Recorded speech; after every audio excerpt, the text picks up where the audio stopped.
they went this way. Okay, they are somewhere very close. Keeps on looking. I'll be busy trekking. We have to look out so that we don't bump onto them. Okay. I didn't think that we'd be in like thick bush like this looking for them. I thought they'd be in the open and we'd see them from a distance. This is a little more scary than I had anticipated, but we have the rangers with us and we should be okay.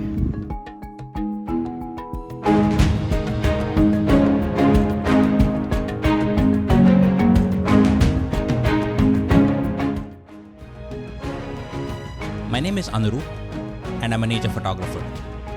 My friends and I recently spent close to a month in the deserts, deltas and forests of Botswana, where we had some intense and up-close wildlife experiences.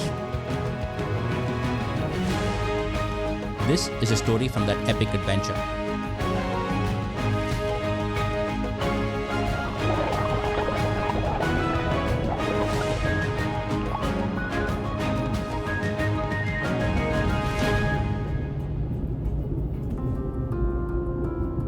So we're on our way from Maun to the Khama Rhino Sanctuary. A lot of firsts for me today. First time I'm driving outside India, which is a nice, exciting experience. But every now and then, much like in India, we have cattle and sheep and whatnot walking across the road, so it doesn't feel that different. Also, the first time I'll be camping outside, and the first time I'll be camping on a car, with the kitchen in the car and all of those exciting things. So looking forward to that as well. Anil's here with me in the car, and I'll be doing some of the driving today. He'll be doing some of the driving later. It's a really long drive. Looking forward to getting to Khama soon. Looking forward to seeing the rhinos. Let's hope we get there in good time.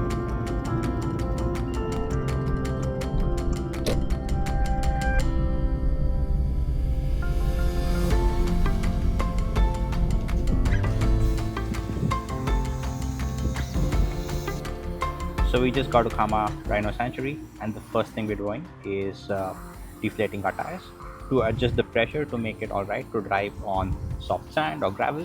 These are things that I learned today as well, that we need to be at a lower tire pressure for soft sand and gravel, and at a higher tire pressure for the hard road we came on. So yeah, both cars getting deflated right now. We'll need to go help them.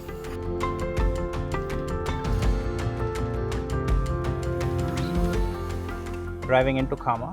My first time driving in a park outside India, first time in Southern Africa, first time in the Khama Rhino Sanctuary. Super excited. Let's see what we can find. Anil's behind me. As you can see, we've changed positions now so that we both can shoot from the same side. And he is the main spotter in chief as I'm trying to look for the best way to navigate the car. The Khama Rhino Sanctuary is a community-based conservation park near Serowe in Botswana. Established in 1992 to restore the dwindling white rhino population, the park spans about 85 square kilometers. It is home to 75 southern white rhinos and fewer than about 10 black rhinos. We didn't have to wait for too long before we saw our first rhino, which was at Malema's pan. A pan is a flat, low area that sometimes has water, making it a congregation point of sorts.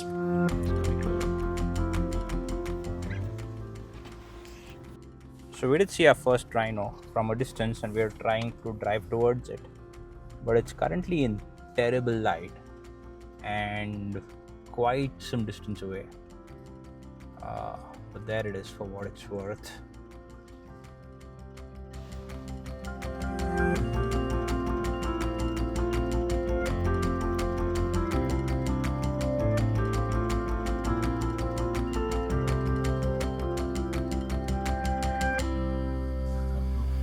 So good first rhino. Okay. So let's good. It would be terrible spotting to not see a big rhino in an open pan, but yes, good. Let's see if we can see a few more.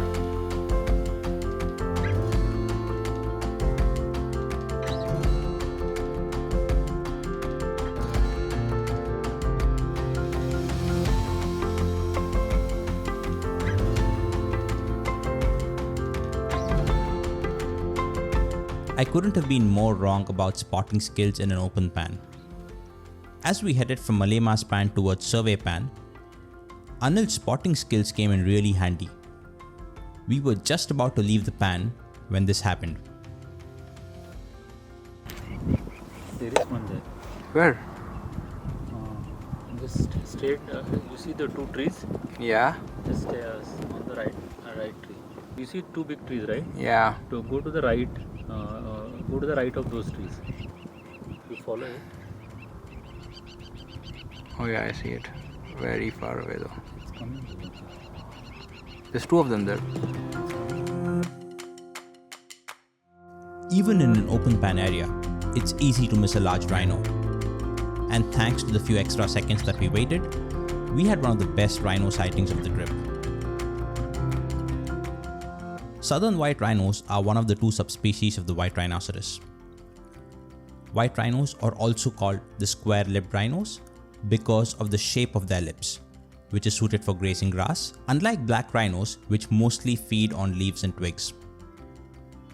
The southern white rhino is classified as near threatened, so much so that in most parks in southern Africa, they are dehorned to prevent poaching. The Khama Rhino Sanctuary is one of the few protected areas where we can see white rhinos with their horns. Their comeback is one of the rare conservation success stories of our time. The northern white rhino, however, is now considered extinct in the wild. Young white rhinos tend to stay with their mothers for up to 3 years. Males are mostly solitary, but females can be found in groups called a crash or with their calf, like this one. As we observed the mother and sub-adult calf, a larger male rhino walked to the pan. The mother seemed wary and moved a safe distance away. Interestingly, male rhino territories are smaller than those of females, whose ranges often overlap with several male territories. Rhinos have a poor eyesight, but they more than make up for it with their excellent sense of smell and acute hearing. We spent the rest of the evening with these rhinos before heading back to camp. I was super excited for next morning's agenda.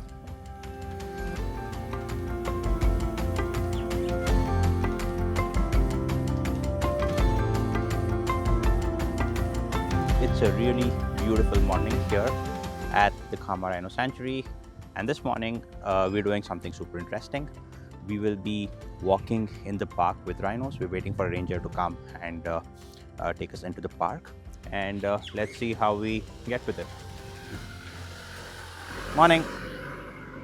It's about 6 a.m. right now. Really beautiful sunrise in the background, and as excited as I am to look for rhinos on foot, I'm also a little bit apprehensive because the car has always been like the safety net and the safety barrier between us and wild animals when we are driving around in a park. And we are talking about rhinos, the second largest land mammal, and they are capable of serious harm. And as intimate as the walking with the rhinos experience is going to be, I'm also a little scared, and I'll ensure that I keep my distance while I look for the best shots I can make. So we're still driving around in the park, and I think the idea is to look for tracks and get as close to rhino as possible and then start walking towards it. So yeah, still looking for rhinos. We did find a few tracks. We're probably heading towards them. So there were two tracks. There was the mother with the baby on the other side, and here also is the mother with the baby. So those ones were a bit older.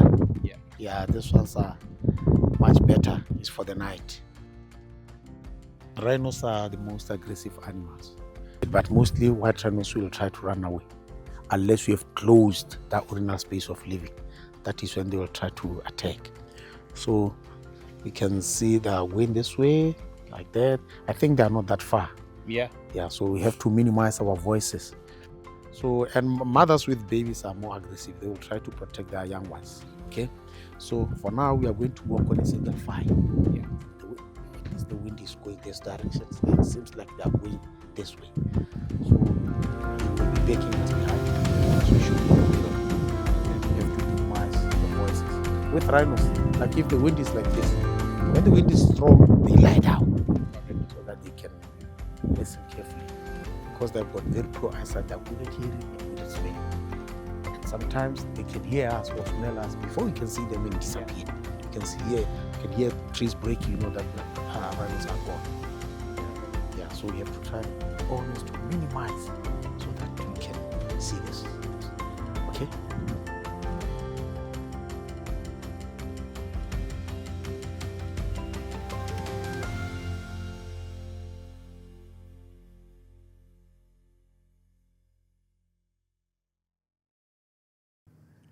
Our ranger, Limpopo, was a skilled tracker. He had grown up in a town called Serowe, close to the sanctuary. Based only on how fresh the tracks and dung were, he could predict with reasonable accuracy where the rhinos were. To us, all tracks and patterns looked much the same. He also showed us some leopard tracks along the way, probably from the previous night.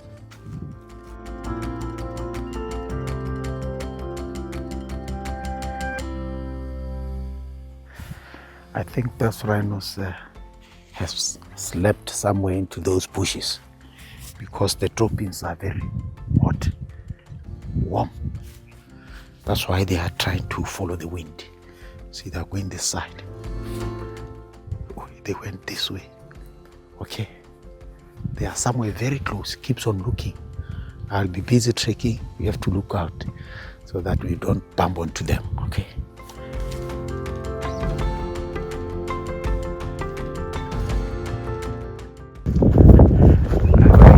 Me as well, and this is a bit scary because the rhinos are somewhere in these bushes, and from what our ranger says, they can probably sense us, but we have no clue as to where they are, and I didn't think that we'd be in like thick bush like this looking for them. I thought they'd be in the open and we'd see them from a distance. This is a little more scary than I had anticipated, but we have the rangers with us, and we should be okay.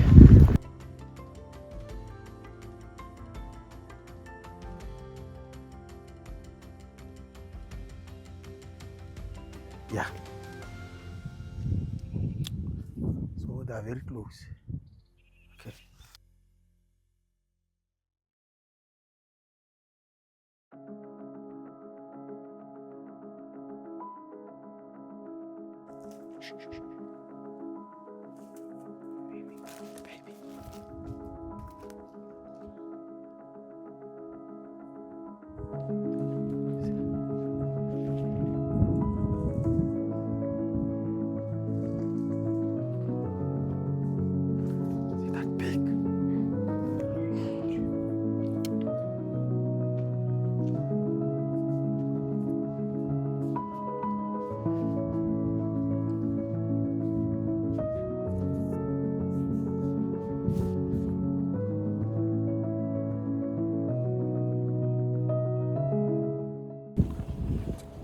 So we are heading back to the car now, and we saw two rhinos with two calves.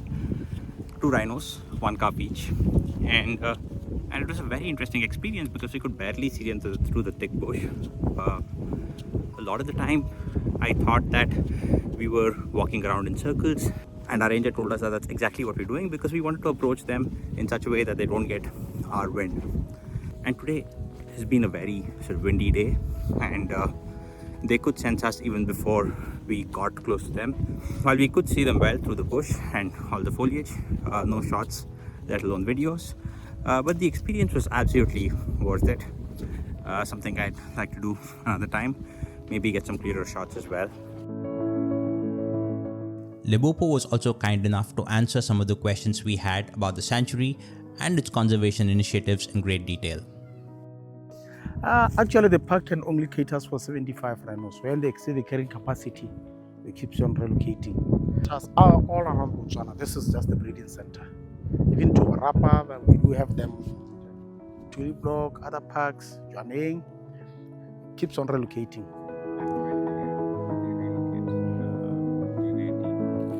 Yeah, mostly they dehorn them, so as not to prevent them from being poached.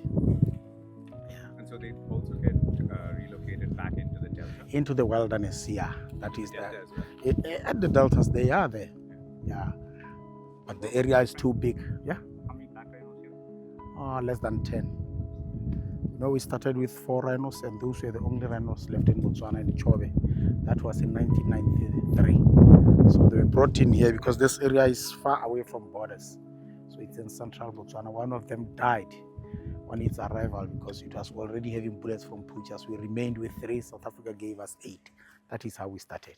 The black rhinos, one of the black rhinos was discovered in 2003 in a place called Chinga. That was in Chobe. It was a female one.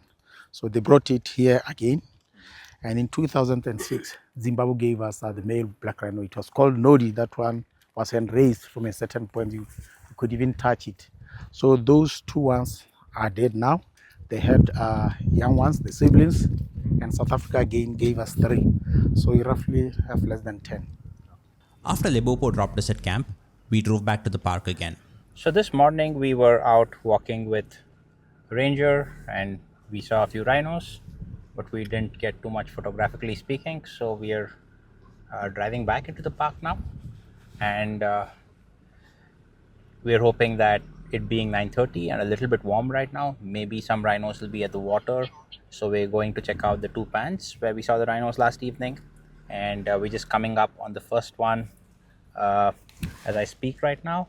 And so no rhinos this morning, but a huge herd, or a huge dazzle of zebras, as they say, are in the survey pan in front of us.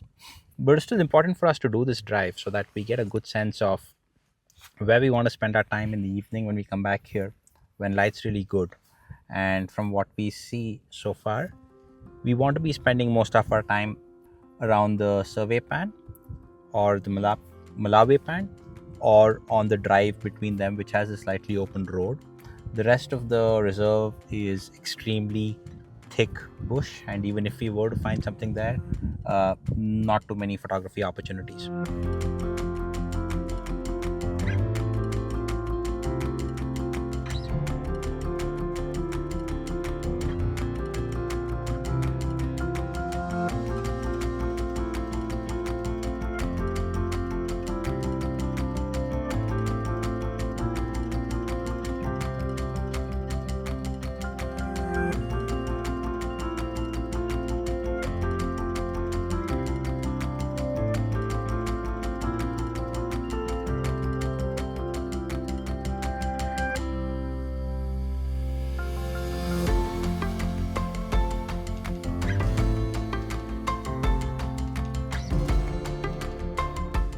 One of the good things about being in a park when it isn't very busy and there isn't much happening is that we get to spend time with common subjects that we would otherwise overlook. We spent the rest of our morning watching zebras go about their business at the waterhole and headed back to camp for lunch, where we had some hornbills and barbets for company.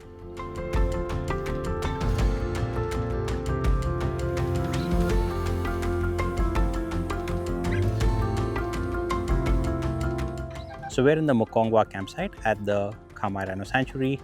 We got in here last afternoon, had a fantastic game drive. This morning we tracked rhinos on foot and had a game drive after that. We came back, set up camp here, and now we're packing up to leave for the afternoon drive. This is one of the more comfortable camps that we're going to be in. And for those of you like me who haven't camped much, this being my first camping experience, a campsite is essentially a clearing in the middle of a bush inside a conservation area or a national park where we're allowed to park our cars and set up camp. So setting up camp essentially entails pulling out the awning, getting things out of our kitchen, cooking if we so feel like, resting until it's time for the next game drive. This is one of the more comfortable camps we're staying in and has a number of good facilities. There is a nice fireplace where we can also use firewood, but we're carrying our own stuffs with which we cooked last night and this afternoon. Maybe this night we'll use the firewood. This is one of the few camps which has running water at every campsite, which is super useful for washing, and this one's got drinking water as well. The ablutions and toilets are also quite close by, less than a 2-minute walk away. And overall, it's set in a really, really nice patch of the forest, and it's really good to just chill here in the afternoon. It's also got a restaurant and it's got a swimming pool, and I think outside there are a few shops as well. So it's been a great experience camping here. A few more camps to go along the way, and looking forward to spending time in those camps as well. After lunch, we drove straight to Malema Span. It's very overcast this afternoon, very unexpected for this time of year. And we're right now seeing 3 rhinos in the distance at the Malawi Pan. They're feeding on the hay that's been put out there for them. It would have been really nice to have seen these 3 with a little more light. They're actually standing at the right place to have the nice orange hues around them around sunset.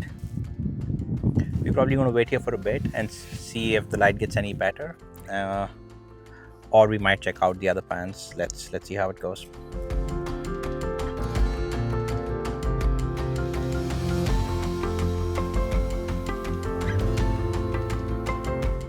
We left the 3 rhinos at Malema Span and started driving towards Survey Pan and saw a rhino en route.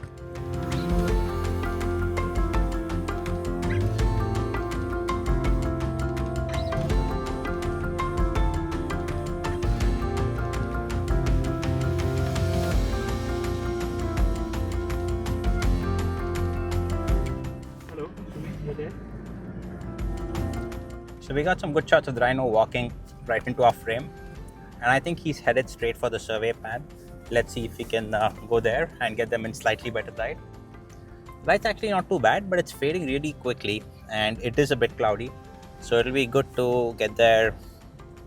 It'll be good to get there fast and hopefully set ourselves up for a good shot of the rhino walking up to the pan.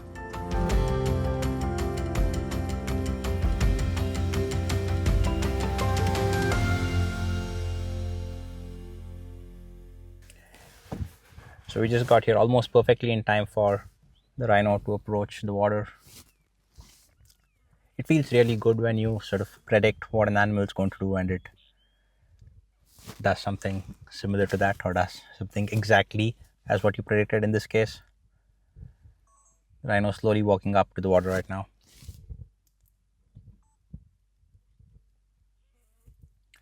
The light's not as great as I expected it to be. But if he stays here for long enough, it should get very good very soon.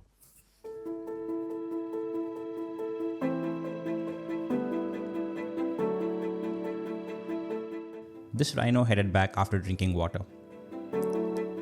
As the clouds cleared up, we drove back to Malema Span to check in on the 3 rhinos.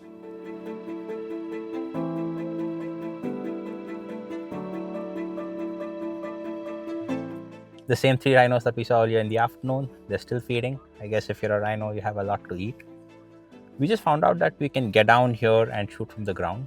And that's really great if you're a photographer, because that is what you are hoping to do. Get down, get on the eye level and shoot. But they're so far away and there's really no angle and nothing incremental from a photography perspective by getting down here. So I am staying put in the car for now, hoping that the light's actually brilliant. I mean, you can see how the light is. And I'm hoping that they finish feeding and head towards the water in a bit for us to be able to make some good shots. The 3 rhinos at Malema Span wouldn't budge, even as the sun came down. This was practically our last drive at the Khama Rhino Sanctuary, so I made the most of the light and the setting. Well, the rhinos haven't moved at all. And the sun is setting. It's almost time for us to head back. And I'm just getting shots of the rhinos against the setting sun.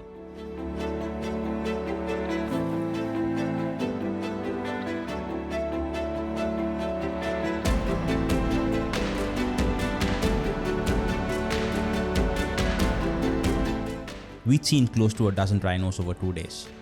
My views on Fence Park changed for the better. Even though animals can't freely move into surrounding areas when their numbers grow, for something as threatened as the rhino, fencing a park was probably the only way. And the Khama Rhino Sanctuary is now able to relocate rhinos to other habitable areas in Botswana.